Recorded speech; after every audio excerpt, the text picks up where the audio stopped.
ladies and gentlemen, boys and girls, Hannahs, Spanners and Flame Fanners, welcome along to the Joe Spivey YouTube channel where we discuss books and little else, and welcome to a picturesque day here in the north of England, folks.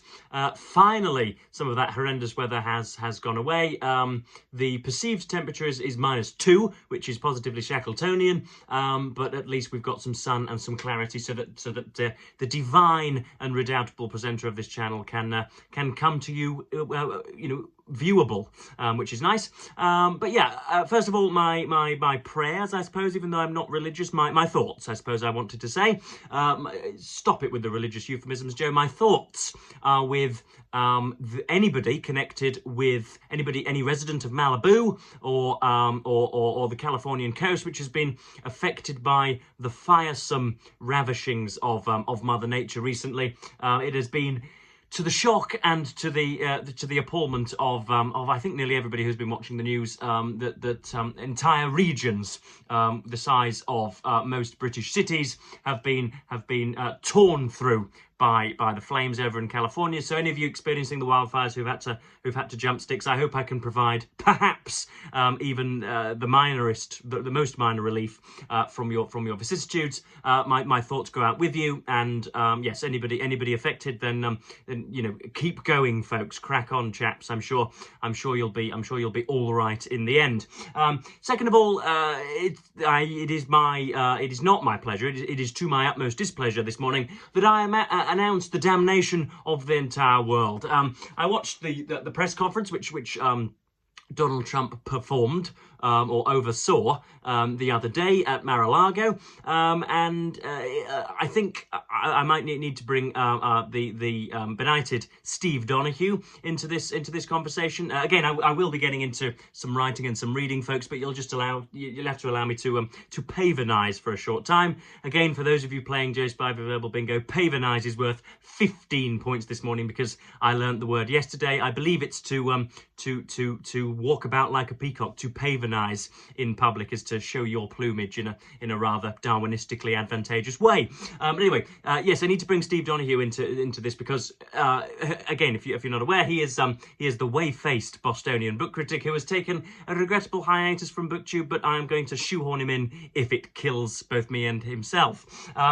He has perhaps led the charge on BookTube against Donald Trump. He's the person who has shown the least scruples to avoid political coverage on his channel, and throughout 2023 and 24, and I think beyond, has been telling us that, and I think with some justification now, that Donald Trump is going to tyrannize the world, disassemble the US Constitution, and remake it in his own image. And I've been fundamentally in agreement with that, and yet a sort of a small aspect of my hopeful spleen has been thinking, really, Steve, really? Is he in fact going to enslave the entirety of the US population? Is he going to blow up the offices of any disagreeable news broadcaster or news station? Is he going to do all of the demagogic and fascistic things which you are outlining? I always had a small doubt because he's been in office before, and it wasn't nearly as disastrous, perhaps, as some foretold in 2016.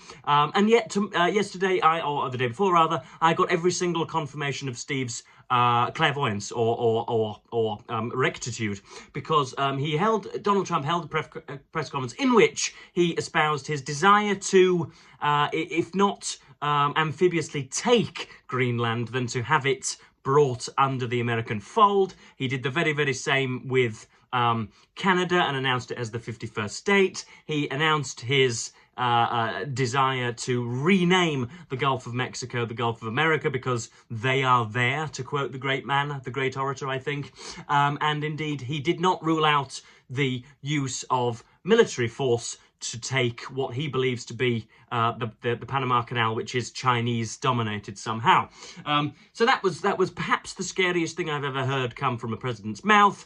And he did also admit his plans to fix elections in the future by having all counties declare their results at 9 or 10 p.m. or something, which is I think something of an electoral absurdity. But anyway, that's bad, and I think it augurs the beheadment, the beheading of perhaps very many of us. So so that's not nice either. But yes, haven't I begun this in a rather shaky fashion? I promised you that I do have bookish and indeed writerly content to give you, so I might as well do it. I haven't been reading very much recently. I've got, as I say, 2 books to review and one whose cancellation I am going to have to announce. But yes, first of all, I have been writing away at breakneck speed, at an infernal speed.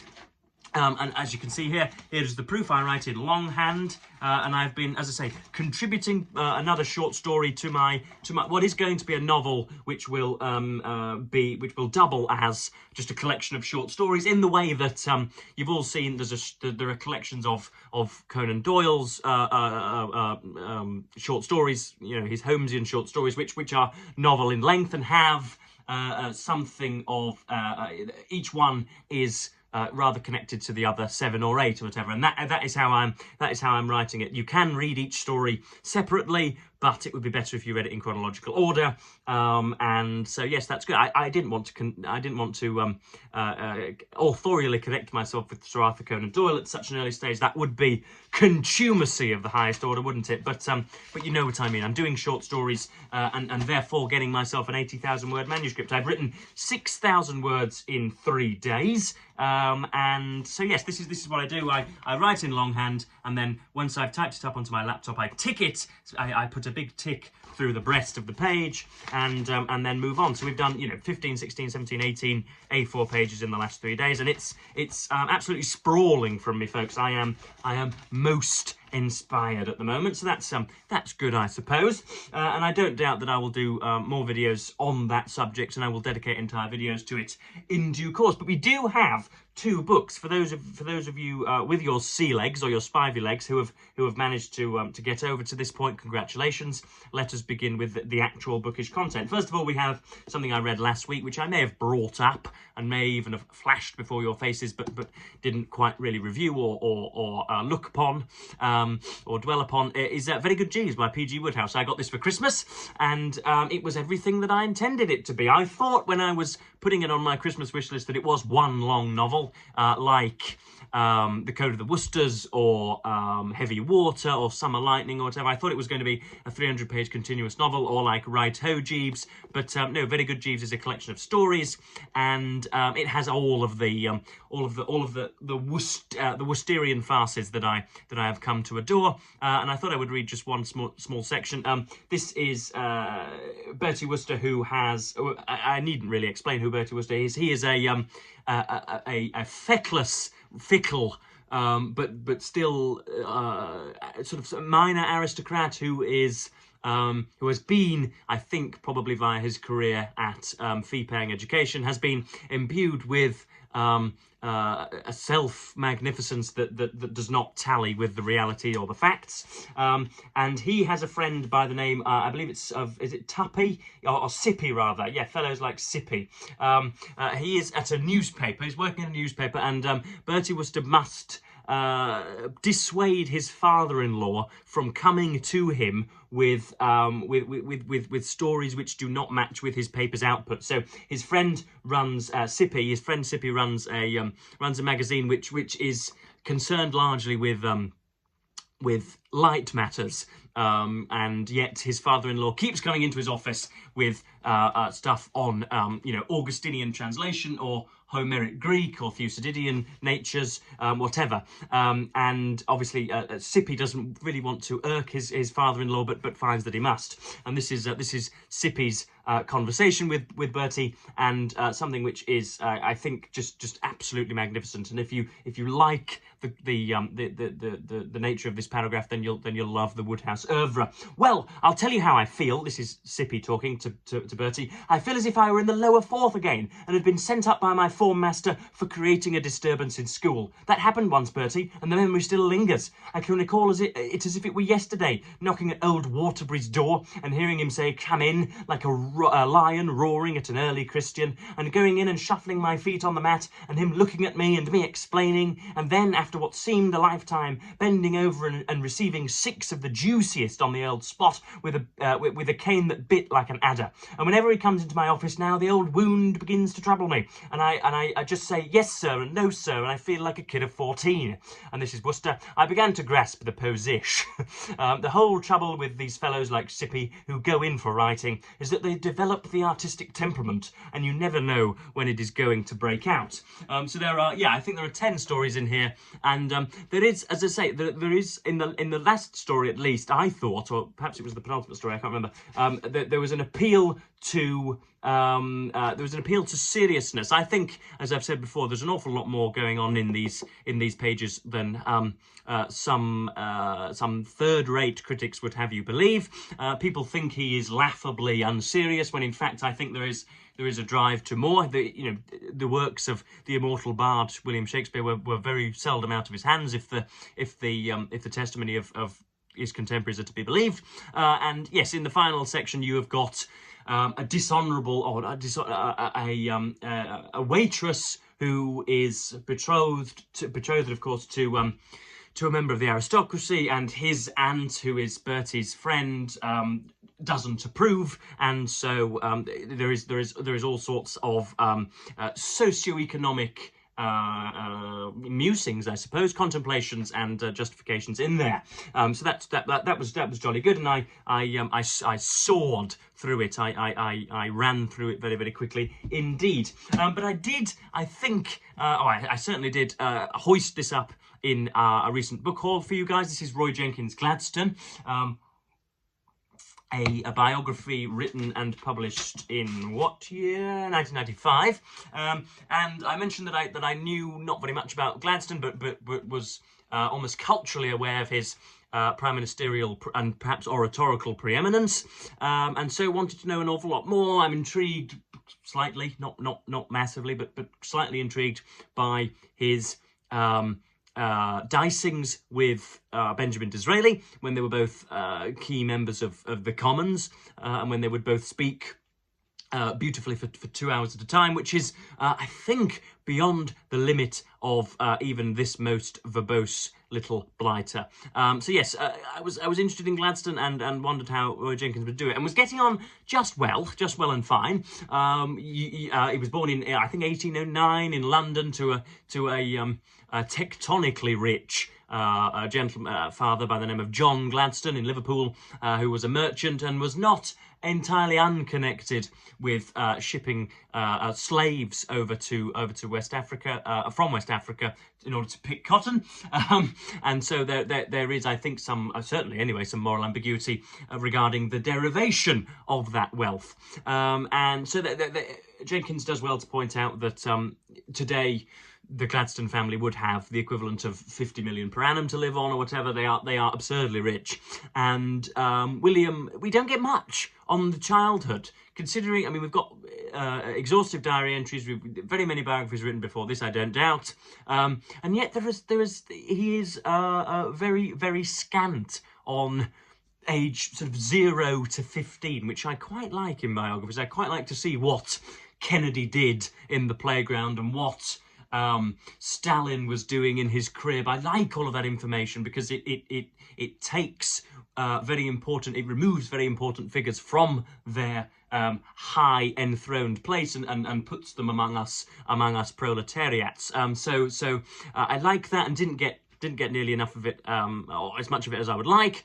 And then he goes off to Eton and indeed converses with a man by the name of Hallam, who we have mentioned on this channel before, because he was the firmer friend, I think, of Alfred Lord Tennyson, and was, I think, set to be the Byronic outlier of his age. He was supposed to be a master of all of the classroom fodder, and was magnificently beautiful, and was what should we say, rather eloquent, and was charismatic, and would have penned many of canonical masterpieces of the Victorian period had he not perished so early. He dies of Lord knows what. He dies of a spasticated bladder, I don't doubt, in Italy, and so you see the difficulties that Gladstone undergoes there.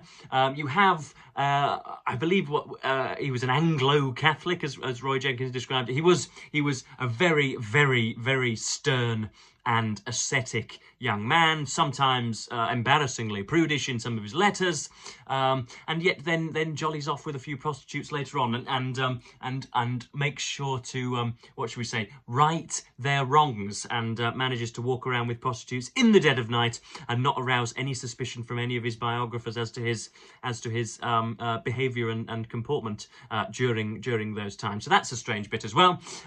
We get him as somebody not quite as intelligent as I was expecting, but somebody who is shoved into the parliamentary seat of Newark when he is, I think, in his early to mid-20s.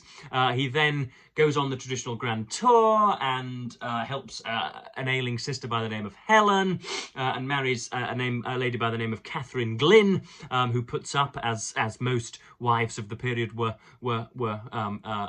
told to do, puts up with an awful lot of rubbish, or puts up with his absence, I think would be a better phrase.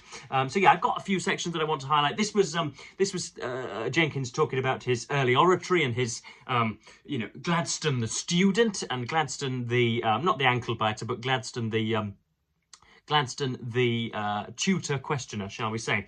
Gladstone's mind meshed well with Eton teaching. He later claimed that we knew very little indeed, but we knew it accurately. This was perhaps true so far as the limited and severely classical curriculum was concerned. Gladstone liked conventional learning and was good, if not brilliant, at Latin and Greek composition. He had great application and muscular intellectual strength, but he had no special verbal facility in English, and probably not in the dead languages either. For an outstanding orator, which he was already on the way to becoming, he was singularly lacking in neatness of phrase. He was too periphrastic, get that one down your gullets. He was too periphrastic and too addicted to qualifying subordinate clauses. What a damning criticism. His force depended essentially on his flashing eyes and the physical authority of his presence. Thus, the printed records of his speeches do not compare with those of Chatham, or Burke, or Canning, or Abraham Lincoln, or even with the contrived epigrams of Disraeli, whose flippancy was so antipathetic to Gladstone. There was also a degree of sentimentality about Gladstone's later speeches. Intellectual sentimentality, Morley called it, with a well-chosen oxymoron which was absent from the oratory of the other five just cited. So you can tell already that you were sort of barely clinging on there, and that's how it is for the rest of the. I've read 150 pages of this and have decided to put it down. That typified the rest of my experience. Next up, we have something which I believe is quite beyond the comprehensibility of even the most sprightly Gladstonian expert. He is talking about a parliamentary decision which was taken by Gladstone and which beset the House for a fortnight but no longer, and which I think could have been excised to the betterment of the book. But anyway, if this passage detests you, then or if this passage drives you to disillusionment, then this book is not for you. As he completed his book about the Christian church, Gladstone made one of his then rare dissents on the House of Commons to speak and vote against the renewal of the government grant to the Catholic seminary at Maynooth in County Kildare. He argued that the £9,000 subvention to the cause of Indigenous education and religion in Ireland contravened and stultified the main principle on which the established Church of England and Ireland was founded.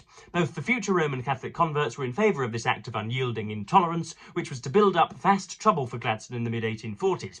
It must be said, however, that there was no great irony in Manning, the future leader of the authoritarian populist tendency, largely Irish-supported in British Catholicism, being against Maynooth than there was in Newman, the future patron of a gentler, older, more educated, more English approach to an apostolic and universal church, having played a key role in driving Peel out of his Oxford University parliamentary seat because of his support for Catholic emancipation in 1829. Now, you could have gone to a university and spent 5 years studying this book alone, and you would have read that passage and gone, hold on a second, let's just renew that. How in God's name, how in the name of all that is holy, Mr. Jenkins expects somebody who perhaps has not read the 10-minute Wikipedia page of William Gladstone to understand one syllable of that passage is just beyond me. And so many times in this book you have somebody who is clearly in possession of every single fact about Gladstone's life, conveniently apart from the first 15 years,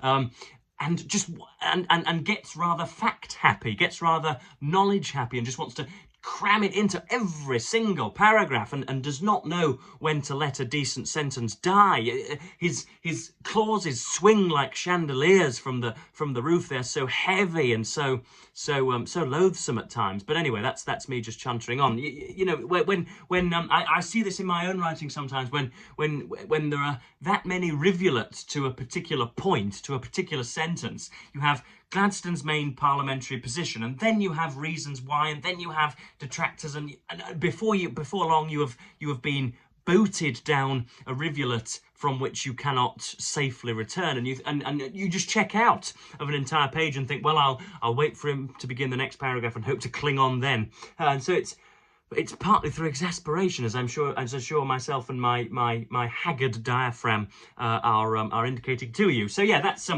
a bail on Roy Jenkins Gladstone. We gave it a fair hearing, but it is not something that I want to continue with. And so I would welcome any other recommendations for Gladstone biographies, or indeed books that look at the contretempts of Disraeli and Gladstone. That would be much to my liking. But yes, I have gone over 20 minutes, and I think I have fulfilled my quota for the day. And I'm about to go and enjoy the beautiful sunshine and spend a Cafe Nero voucher to buy myself some rarely drunk caffeinated gloop. So yes, I am, as per usual, going to thank you ever so much for watching. Once more, pledge my support, my metaphysical support for those of you struggling under the Californian inferno at the moment, and yeah, wish not Godspeed, but wish you all the speed in the world in extirpating yourself from those horrid scenarios. So yes, I'm going to stop chuntering, and as per usual, thank you ever so much for watching BookTube, and say goodbye.